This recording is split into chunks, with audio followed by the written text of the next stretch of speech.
The old Toymaker's shop. Leo was a curious young boy, just 10 years old. He loved to explore new places and discover hidden corners of his small town.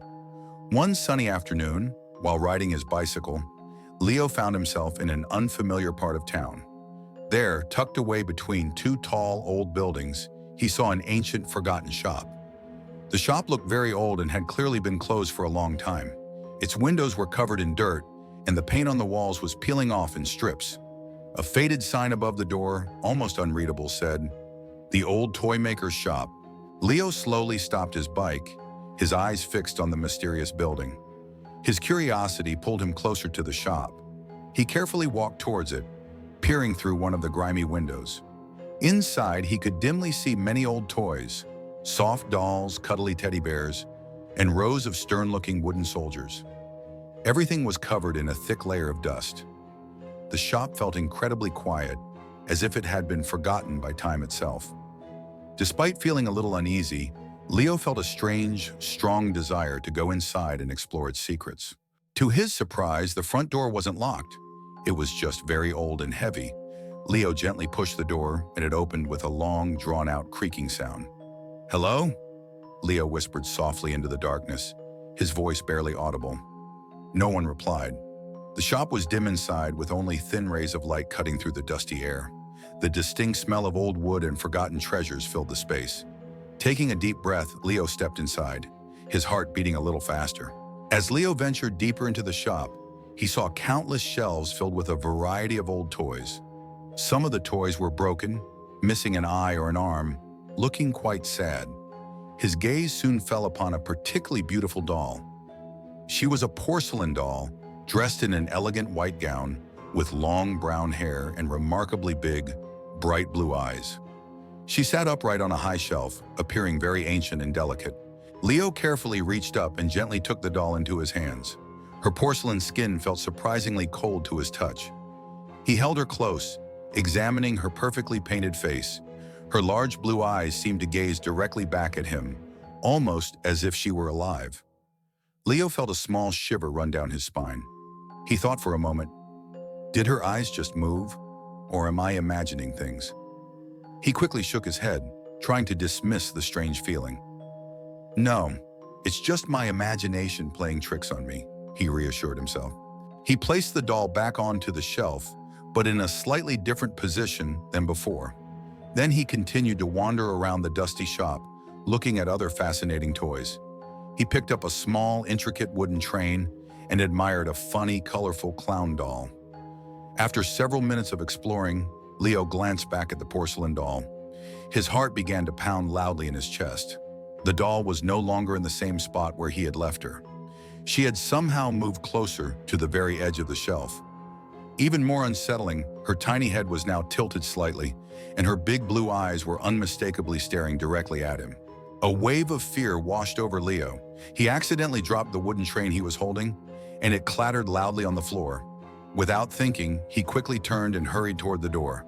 He pushed it open and ran outside as fast as he could. Jumping onto his bike, he pedaled home with all his might, never once daring to look back at the mysterious shop. The next day, despite the fear he had felt, Leo couldn't stop thinking about the strange shop. His mind was filled with questions, and his curiosity slowly began to outweigh his fear. After school, he found himself riding his bike back to the old shop, drawn by an invisible force. The door was still slightly ajar, just as he had left it. He pushed it open once more, and again it made the same long, creaking sound. This time, the shop felt distinctly different. It was still filled with dust, but many of the toys were definitely not in their previous places. The collection of fluffy teddy bears on one shelf now sat arranged in a neat circle, as if having a secret meeting. The rows of wooden soldiers which had been scattered were now standing perfectly in a single, straight line. And the porcelain doll was no longer on the high shelf. She had moved to a lower shelf, much closer to the floor. Her unnerving eyes were still fixed on him, following his every move. Leo walked slowly, a chilling coldness in the air surrounding him. He heard a faint, soft sound. Clink, clink. It sounded like small, delicate parts moving together. He looked towards a shelf filled with old music boxes. To his astonishment, One small music box was wide open, and its tiny ballerina dancer was slowly turning. However, no music was playing, only the soft mechanical clinking. Quickly, Leo reached out and closed the music box. He immediately looked back at the porcelain doll. She was now on the floor, incredibly close to his feet, and she was looking directly at the shop's front door. It was as if she were waiting for him to leave. Leo felt an intense fear growing inside him. He desperately wanted to run away, but a strong urge to understand what was happening also held him there. On a dusty table nearby, he spotted a small, very old book. He carefully picked it up. It was a diary, bound in dark red leather. He gently opened it and began to read the old faded writing. The diary belonged to the Toymaker, and it spoke about his deep love for his creations. One passage written in a shaky hand sent a chill down Leo's spine. "My toys are not just objects. They are my children. They are alive. They have souls." Leo's hands began to tremble uncontrollably. He slowly looked around at all the toys surrounding him. They all seemed to be watching him, their painted or button eyes fixed on his every movement. And the porcelain doll, with her big, wide blue eyes, was now practically at his feet. Leo instantly dropped the diary onto the dusty floor. He began to back away slowly, his eyes wide with fear. The toys, one by one, seemed to shift and move closer to him.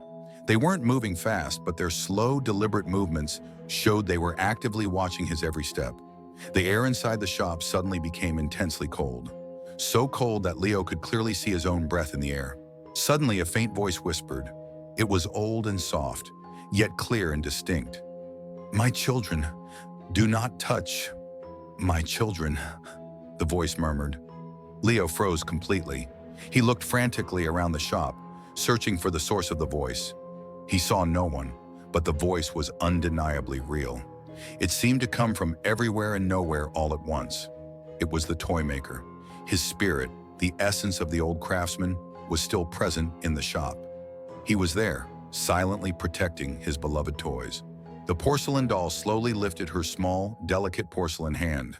With a very slow, purposeful movement, she pointed directly towards the shop's door. At the same time, the other toys around Leo seemed to subtly shift their positions, subtly blocking his path. "Go," the voice whispered again, softer this time, but with a clear command. "Leave my children alone." Leo finally understood. The Toymaker, even in spirit, did not want him there. He did not want anyone to disturb or touch his cherished toys, his children. Leo felt a strange mix of deep sadness for the lonely Toymaker and an overwhelming sense of fear for his own safety. He wasted no time. He quickly turned and ran towards the door. This time, the toys did not chase him. They simply watched him go, their silent eyes following his desperate escape. As he burst out of the shop and into the sunlight, Leo thought he heard a soft, sad laughter echoing from inside the dark building. It was the Toymaker, content that his beloved children were safe once more.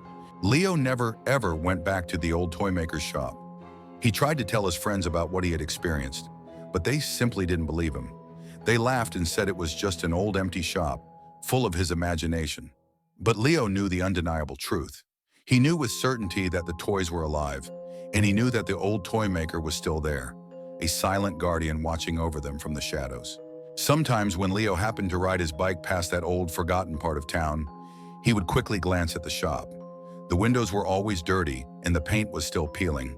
But sometimes, just sometimes, he truly believed he saw a small, porcelain hand briefly wave from one of the dark, dusty windows. And whenever he saw it, he would pedal even faster, knowing deep down that some secrets are best left undisturbed and untouched.